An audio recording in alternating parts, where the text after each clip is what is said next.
The allure of the abandoned why haunted asylums fascinate us. There's something about abandoned asylums that draws us in. It's a mix of fear and curiosity. These places have a dark past. They hold secrets we can't resist. The crumbling walls and empty halls call to us. They whisper stories of pain and madness. Each one has its own energy. It's like the air is thick with memories. You can almost hear the echoes of screams. The shadows seem to move on their own. It's a rush like no other. Historians want to uncover the truth. Paranormal investigators search for proof of ghosts. Even skeptics are curious. They want to debunk the myths, but often they leave with more questions than answers. These asylums are time capsules. They show us a dark chapter in medical history. As we explore these places, we confront our own fears. Echoes of Madness: the dark history of mental asylums. Mental asylums have a grim past. They were built to house the insane, but they often became places of neglect and abuse. In the 19th century, these institutions grew rapidly. They were overcrowded and understaffed. Patients were treated like prisoners. The treatments were barbaric by today's standards. Doctors used shock therapy and lobotomies. They believed these would cure mental illness. Instead, they often left patients worse off. Some were subjected to ice baths and straitjackets. Others were simply locked away and forgotten. Many patients never left once they entered. They lived and died within these walls. Some were there for real mental illnesses. Others were sent for reasons we'd find shocking today. Women could be committed for hysteria. This could mean anything from anxiety to disobedience. LGBTQ+ individuals were often forced into asylums. The conditions were often horrific. It's no wonder these places are said to be haunted.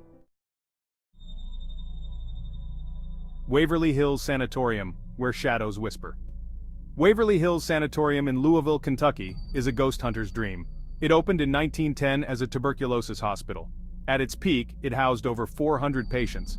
But it was a place of death more than healing. Thousands died here. The exact number is unknown. The most famous feature is the body chute. It's a 500-foot tunnel that runs underground. Staff used it to remove dead bodies discreetly. Visitors report all kinds of paranormal activity. They see shadow figures in the windows. Some hear children laughing or crying. Others feel cold spots or get touched by unseen hands. The 5th floor is said to be the most haunted. One of the most chilling stories is about room 502. A nurse hanged herself there in 1928. TransAltan Lunatic Asylum, a fortress of forgotten souls. The TransAltan Lunatic Asylum in West Virginia is massive. It's one of the largest hand-cut stone buildings in North America. Built in the 1800s, it was designed to house 250 patients, but at its peak, it held over 2,400. Can you imagine the overcrowding, the chaos, the suffering? The asylum has a violent history. Patients attacked each other and staff. Some were subjected to cruel experiments. Others were left to waste away in solitary confinement. The asylum finally closed in 1994, but many say the spirits of former patients never left. Ghost hunters flock to this place. They report all kinds of activity. Some see full-bodied apparitions. Others hear screams and whispers. The most active areas are said to be the lobotomy lab and the seclusion cells. One of the most famous ghosts is Lily, a young girl spirit. Section 5, Pennhurst State School, the nightmare that never ends.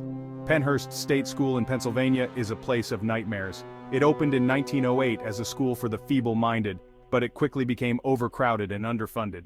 Patients were neglected and abused. Many were children. They lived in filth and misery.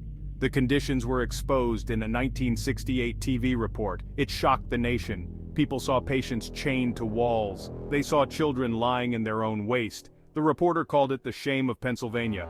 But it took almost 20 years to close the facility.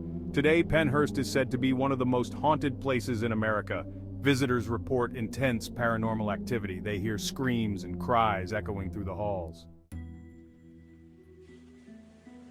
Section 6, Danver State Hospital, Inspiration for Horror. Danver State Hospital in Massachusetts is legendary. It inspired H.P. Lovecraft's Arkham Sanatorium. It was also the setting for the movie Session 9. The building itself is gothic and imposing. It looks like something out of a horror movie, and its history is just as dark.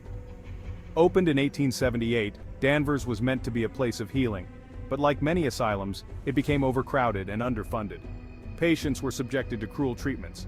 Lobotomies were common. So was shock therapy. Many patients died here. often in terrible pain. The hospital closed in 1992, but the stories of hauntings began long before that. Staff reported strange occurrences. They heard footsteps when no one was there. Doors would slam on their own. Some saw shadowy figures in empty rooms. The hauntings seemed to intensify after the closure. One of the most chilling stories is about the tunnels beneath the hospital. Section 7. The Real Ghost Stories Eyewitness Accounts. I've interviewed countless people about their experiences in haunted asylums. Their stories are chilling. One security guard at Waverly Hills told me about a night shift he'll never forget. He was doing his rounds when he heard a child's laughter. He followed the sound to an empty room.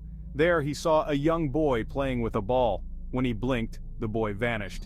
At TransAltan, a paranormal investigator shared a terrifying encounter. She was in the lobotomy lab when she felt someone grab her arm. She turned, expecting to see a team member, but she was alone. Then she felt a sharp pain in her head, like an ice pick. She ran from the room, shaking and crying. A former nurse from Pennhurst told me about the Mayflower building. She worked there in the 1980s. One night she saw a patient walking down the hall. She called out thinking someone had escaped their room, but when the figure turned, she saw it wasn't human. Section 8. Paranormal Investigations. What the evidence reveals. I've led countless investigations in haunted asylums. We use the latest technology to capture evidence. EVP recorders pick up voices we can't hear.